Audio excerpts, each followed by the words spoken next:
આપ સર્વે જાણો છો એમ આગામી ટૂંક સમયમાં આપણે લીલી પરિક્રમા યોજવા માટેનું સંપૂર્ણ આયોજન કરી લીધું હતું.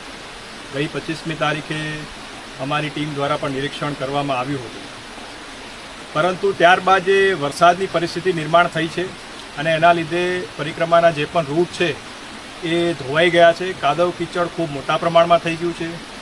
જ્યાં સીસી રસ્તા કે સીડી છે ત્યાં પણ લીલ જામી છે. સાઈડના જે રસ્તા જ્યાં પથ્થર વગેરે હોય એની પર પણ લીલ જામી છે. એટલે આ પરિસ્થિતિમાં લોકો માટે આ રૂટ ઉપર ચાલવું ખરેખર ખૂબ જ કઠિન થઈ ગયું છે. જો મોટી સંખ્યામાં લોકો અંદર જાય અને ફસાય તો તંત્ર માટે પણ એમને બચાવવા માટેની ખૂબ મોટી મુશ્કેલી સર્જાઈ શકે છે. એટલે જે છેલ્લી પ્રેસ કોન્ફરન્સ કરી હતી ત્યારે મેં આપ સર્વેને જણાવ્યું હતું કે આપણે 31 તારીખ સુધી આમાં રાહ જોઈએ, ત્યારબાદ જે પરિસ્થિતિ હોય એ જોઈ અને નિર્ણય કરશું. એટલે આજે 31 તારીખે આપણે સ્થાનિક પૂજ્ય સાધુ સંતો, આપણા એમપી શ્રી, એમએલએ શ્રી, ઉતારા મંડળના પ્રતિનિધિશ્રી, અધિકારીગણ તમામ સાથે આજે એક રૂટનું ઇન્સ્પેક્શન કર્યું અને એના આધારે જણાય છે કે પરિસ્થિતિ ખરેખર ખૂબ વિકટ છે.